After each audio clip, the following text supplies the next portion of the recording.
অগ্রদূত বাংলার এটা বাগধারার 5 নম্বর ভিডিও এবং এটাই এই বইয়ের শেষ ভিডিও, যেখানে জ থেকে শুরু করে হ পর্যন্ত শেষ।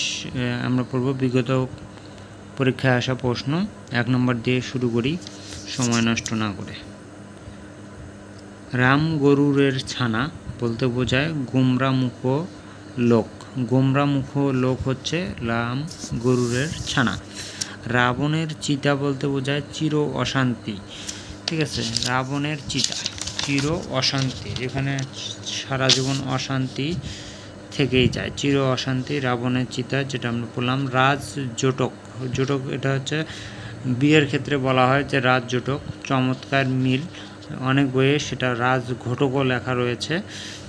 রুই কাতলা হচ্ছে ক্ষমতাশালী ব্যক্তি। রুই কাতলা এই জিনিস ক্ষমতাশালী ব্যক্তি। লেফাফা দূরস্থ হচ্ছে বাইরে ঠাট বজায় রেখে চলা।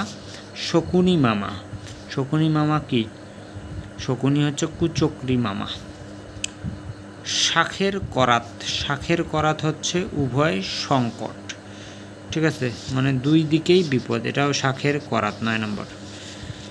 শিরে সংক্রান্তি মানে কি? আসন্ন বিপদ, যে বিপদটা এখনো আসে নাই, আসতে পারে, সেরকম আসন্ন বিপদ হচ্ছে শিরে সংক্রান্তি। শ্রীঘর এটা ইম্পর্টেন্ট, জেলখানা। শ্রীঘর হচ্ছে জেলখানা। কোনটি বাগধারা বোঝায়? শিরে সংক্রান্তি আমরা পড়লাম, শিরে সংক্রান্তি এটাই বাগধারা বোঝায়, যার অর্থ হচ্ছে আসন্ন বিপদ। সাক্ষী গোপাল নিষ্ক্রিয় দর্শক। সাক্ষী গোপাল যে হচ্ছে নিষ্ক্রিয় একজন দর্শক। সুসময়ের বন্ধু বোঝায় সুখের পায়রা। আর সাপে নেউলে, সাপে নেউলে মনে হচ্ছে শত্রুতা। সাপে এবং নেউলে, নেউলে মানে বেজি আর কি, এই জাতীয়। তাদের মধ্যে শত্রুতার সম্পর্ক। কোন বাগধারাটি স্বতন্ত্র অর্থ প্রকাশ করে? সাতেও না পাঁচেও না, এটা হচ্ছে আলাদা একটা অর্থ প্রকাশ করে। দা কুমড়ো, সাপে নেউলে, আদা গছলে, এগুলো শত্রুতা বোঝায়। সাতেও না পাঁচেও না আলাদা একটা অর্থ প্রকাশ করতেছে। হাতের পাঁচ মনে হচ্ছে শেষ সম্বল। হাতের পাঁচ শেষ সম্বল। হাতির 5 পা দেখা, এখানে হচ্ছে হাতির একটা পা যদি বেশি দেখেন তার মানে হচ্ছে অহংকার বোধ করা।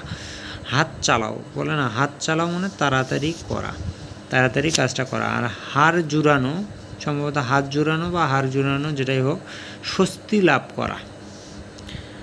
হাত কামড়ানো, হাত যদি কামড়ায় সেটা হচ্ছে আফসোস করা। হাত জোড়া থাকা মানে দুইটা হাত একসাথে থাকা, তার মানে কর্মব্যস্ত থাকা। হাত টান, হাত টান স্বভাব অর্থাৎ চুরির অভ্যাস। হাত যদি ভারী হয় সে হচ্ছে কৃপণ। হাত ভারী, কৃপণ। হালে পানি পাওয়া মানে কি? বিপদমুক্ত হওয়া। হালে পানি পাওয়া হচ্ছে বিপদমুক্ত হওয়া। 26 হার হাবাতে মানে হতভাগ্য। ভিন্নার্থক দিচ্ছে রুই কাতলা। রুই কাতলা হচ্ছে ক্ষমতাশালী ব্যক্তি, আর এখানে যেগুলো রয়েছে এগুলো শত্রুতা প্রকাশ করে। কোন বাগধারাটি ভিন্নার্থক? শরতের শিশির অর্থাৎ সুসময়ের বন্ধু। এখানে রয়েছে পরবর্তীতে শরতের শিশির সুসময়ের বন্ধু।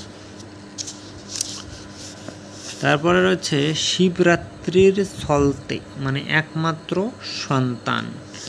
ভিন্নার্থক রুই কাতলা, এটা অলরেডি পড়ছি আমরা। দীর্ঘস্থায়ী দুঃখ বোঝায় রাবণের চিতা, মানে চির অশান্তি আর কি। দীর্ঘস্থায়ী আপনার দুঃখ, চির অশান্তি মানে দুঃখ, একই কথা। ভিন্নার্থক রয়েছে শরতের শিশিরে, অর্থ ভিন্ন। তাসের ঘর, তাসের ঘর জিনিস হচ্ছে ক্ষণস্থায়ী, বাকিগুলো হচ্ছে আপনার ওই যে শত্রুতামূলক। শিকায় তোলা, শিকায় তোলা মানে কি? মুলতবি রাখা বা স্থগিত রাখা। যারা বাইরের ঠাট বজায় রাখে সেটা হচ্ছে লেফাফা দূরস্থ। রাই কুড়িয়ে বেল মানে ছোট জিনিস কুড়িয়ে বেল তৈরি করে, ক্ষুদ্র থেকে বড় হওয়া। তারপরে আছে উপযুক্ত মিলন বোঝাতে নিচের বাগধারা ব্যবহৃত হয় কোনটি?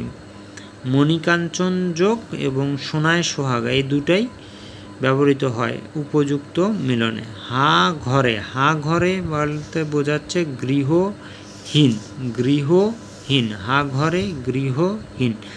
রাঘব বোয়াল মানে হচ্ছে সর্বগ্রাসী ক্ষমতাসীন ব্যক্তি, এখানে কোনোটি নয়। কারণ ওখানে ওইগুলো নাই। তাহলে সর্বগ্রাসী ক্ষমতাসীন ব্যক্তি হচ্ছে রাঘব বোয়াল। তারপরে সপ্তকাণ্ড রামায়ণ, মানে এটা একটা বৃহৎ বিষয়, রামায়ণ একটা বড় বিষয় না, তাই বলতেছে যে সপ্তকাণ্ড রামায়ণ হচ্ছে বৃহৎ বিষয়। হার হদ্দ বলতে কি বোঝাচ্ছে?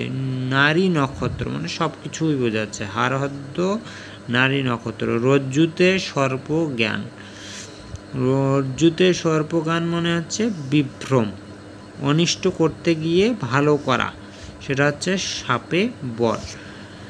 তো বাগধারার সব কয়টি ভিডিওই দিলাম, এগুলো হচ্ছে বিগত সালে আসা প্রশ্ন। এই কয়টি যদি আপনারা একটু শোনেন মনোযোগ দিয়ে, মাথার মধ্যে ব্রেনে থেকে যাবে এবং আপনাদের উপকারে আসবে। এবং এরপরেও যদি ইম্পর্টেন্ট অন্য আমার কাছে যে বইগুলো রয়েছে ইম্পর্টেন্টগুলো আমি তুলে ধরার চেষ্টা করব।